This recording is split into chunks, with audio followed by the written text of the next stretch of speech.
जय हिंद दोस्तों, मैं रणबीर सिंह स्वागत करता हूँ फिर से आप सभी का आपके परिवार मैथ एंड जीएस क्लासेस में। तो दोस्तों आज हम लोग बात करने वाले हैं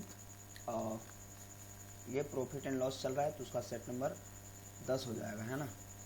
क्योंकि ये इसमें बहुत ही डिफरेंट टाइप्स के सवाल हैं तो एक एक करके हम लोग देख रहे हैं। इसमें दो प्रकार के सवाल हम लोग देखेंगे। पहला, जब प्रतिशत लाभ या हानि क्रय मूल्य के बराबर हो, ठीक है। तो इसको हम लोग शॉर्ट ट्रिक से सॉल्व कर लेंगे, ठीक है, और ट्रिक से सॉल्व करके कम समय में निपटा देंगे, है ना। और ज़रूरत होगा तो बाकी को बेसिक से भी देख लेंगे। फिलहाल इसको देखते हैं ट्रिक से। और वीडियो शुरू करें उससे पहले अगर आप चैनल पर नए हैं तो प्लीज़ सब्सक्राइब कर लीजिए, नोटिफिकेशन बेल को ऑन कर लीजिए, ऑल पे क्लिक कर लीजिए जिससे आपको समय समय पर नोटिफिकेशन मिल सके। और दोस्तों के साथ ज़्यादा ज़्यादा शेयर कर दीजिए। चलिए शुरू करते हैं। एक वस्तु को 96 रुपये में बेचा गया। यदि उस पर प्राप्त लाभ का प्रतिशत संख्या के उसके लागत मूल्य के बराबर हो, इसमें क्रय मूल्य के बराबर ही कह रहा है, ठीक है, तो उस वस्तु का लागत मूल्य कितना होगा। तो इसका मैं आपको ट्रिक वाला सूत्र बता दूं। देखिए करना क्या है, आप इसमें हमेशा क्रय मूल्य ही पूछेगा, ठीक है, लेकिन कई बार लाभ होगा कई बार हानि होगी। तो जब हमें देखेंगे यहाँ पे 10 गुणे अंडर रूट में रखिए, यहाँ पे रखना है आपको 25, है ना। और उसके बाद प्लस आप तब रखेंगे जब लाभ हो और माइनस आप तब रखेंगे जब हानि हो, ठीक है। और यहाँ पे आप रखेंगे जो विक्रय मूल्य दे रखा है, क्लियर, और -50, बस इतना ही करना है, ठीक है। तो इसको देख लीजिए, स्क्रीनशॉट ले सकते हैं आप लोग। तो देखिए इसमें क्या है, 96 रुपये में बेचा गया तो 96 है बस, और कुछ हमें चाहिए नहीं, एक ही आंकड़ा चाहिए, एक ही डेटा चाहिए इसमें, बाकी हमारे पास अपने आप है ना। तो एक मिनट देख लेते हैं लाभ कहा था कि नहीं। यदि उस पर लाभ का, हाँ लाभ कहा है, ठीक है, लाभ का है तो प्लस लेंगे। तो 25 प्लस 96, 50 बाहर है अंडर रूट से, ठीक है। 10 गुणे इसको जोड़ लेते हैं, कितना हो जाएगा 144, ठीक है, अंडर रूट में रहेगा -50 तो 144 यानी कि 12 में 120 का क्या हो जाएगा, एक मिनट, यहाँ पे 100, ये देखिए 121 हो रहा है ना, सॉरी 121 हो रहा है। तो इसका कितना निकल जाएगा, 6 5 11 है, ठीक है, 11 निकल जाएगा, है ना। तो 11 का 110 हो जाएगा, 50 घटा लेंगे, आपका यहाँ पे 60 बच जाएगा, करेक्ट आंसर हो जाएगा। तो ऐसे ही अगर हानि हो तो हानि वाला निकाल लेंगे। नेक्स्ट देख लेते हैं एक और, एक वस्तु, इसमें का जितना सवाल बनेगा ऐसा कि एक वस्तु 144 रुपये में बेची गई। बेचने पर एक व्यक्ति को जो लाभ होता है, यहाँ भी लाभ कहा है, अगर हानि मान लेते हैं, एक बार कह दिया तो हानि में सवाल निकाल लेंगे या लाभ में भी अभी निकाल के दोनों तरीके से इसको सॉल्व कर लेंगे। तो वह प्रतिशत लाभ उस वस्तु के लागत मूल्य के बराबर है, तदनुसार उस वस्तु का लागत मूल्य है। तो इसमें लाभ ही कहा है तो आप क्या करेंगे, यहाँ पे डायरेक्टली लागत मूल्य ही निकालना होता है। तो 10 गुणे 25 में क्या करेंगे, जोड़ लेंगे, लाभ है पहले तो 144 जोड़ लेंगे, -50, ये -50 हमेशा रहेगा। 25 से 144 जोड़ लेंगे, 169 यानी कि 13 निकल जाएगा। तो 130 - 50 यानी कि इसमें से 80 करेक्ट आंसर हो गया, हाँ ठीक है।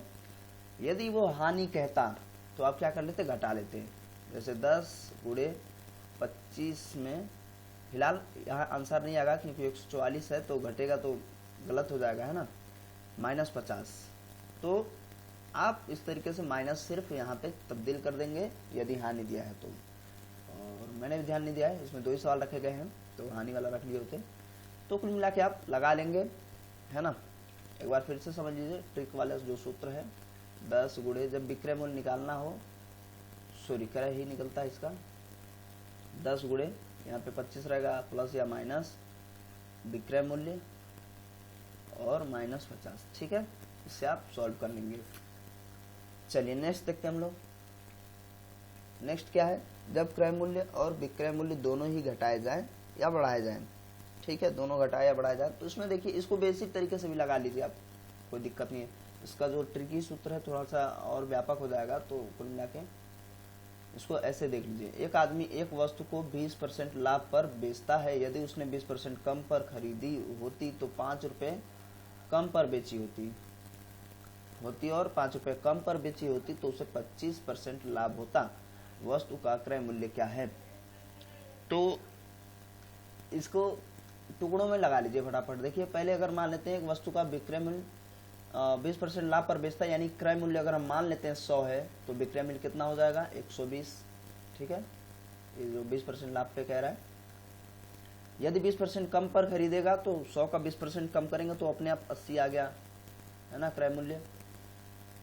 तो उसे 25%, ये थोड़ा सा ध्यान, अभी हम बताएंगे कैसे इसको क्या करना है, यहाँ समझ लीजिए। तो उसे 25% लाभ होता है, तो फिर से हम इसके अनुसार विक्रय मूल्य निकालने एक बार, तो इसका 80 गुणे 25% लाभ 125/100, ये रुपए का मामला है। ये अभी हम लोग इसको सॉल्व कर लेंगे।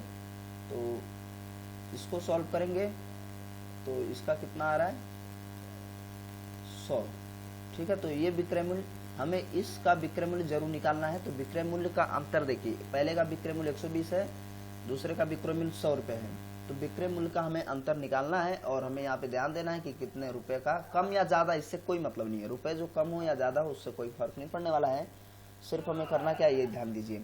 तो क्या करना है, अब हमें क्रय मूल्य ही निकालना है ना, क्रय मूल्य निकालना है।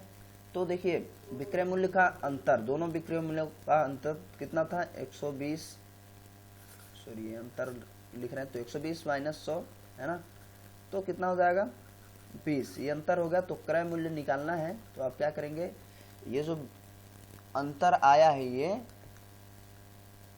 ध्यान देंगे और यहाँ पे 100 गुणे जो कम या ज्यादा रुपए कर रहा है वो बटे 20, तो क्रय मूल्य आ जाएगा, ठीक है 25। एक बार फिर से समझिए, शायद ना समझ में आया हो। देखिए हमें क्या ध्यान देना है, और पहले मान लेते हैं, इसमें आप 100 ही मानेंगे तो बेहतर रहेगा, जल्दी हो जाता है ना। तो एक आदमी का एक वस्तु को 20% लाभ पर बेचता है, यानी कि उसका अगर हम क्रय मूल्य निकालें तो मान लेते हैं 100 है, तो अगर हम विक्रय मूल्य अब देखें जब 20% लाभ पर बेचेगा तो 100 पर 20% लाभ पर बेचिए, देखिए 120 हो गया है ना। तो ये पहला विक्रय मूल्य आ गया। उसके बाद 20% कम पर खरीदा, तो अगली बार फिर से क्रय मूल्य निकालिए, तो 20% कम यानी उसी पहले वाले पे ही मान के हम लगाएंगे तो उसका 80 हो जाएगा। और इसको अभी छोड़ के आगे चलिए, तो उसे यानी वो 5 रुपये में कम में बेचता तो उसे 25% लाभ होता, तो 80 पर हम 25% निकाल लेंगे तो उसका 100 आ गया। तो दोनों विक्रय मूल्यों का अंतर करेंगे और उसके बाद जो कम या ज़्यादा रुपए दिए हों, देखिए 100 गुणे कम या ज़्यादा जो भी रुपए में बेचना है वो, और बटे विक्रय मूल्य का अंतर, ठीक है, जो अंतर होगा वो, तो आ जाएगा नया लागत मूल्य, ठीक है। तो इसमें कितना आया था 25, देखिए ऑप्शन में, हाँ क नंबर सही हो गया, ठीक है। तो क्रय मूल्य हमेशा पूछेगा।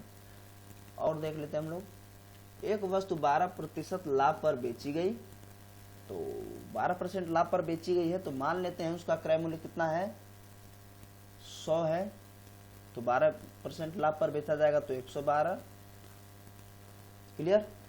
फिर से 10% कम पर बेचा गया, तो ये देखिए पहले का क्रय मूल्य था, ये दूसरे का विक्रय मूल्य हो गया।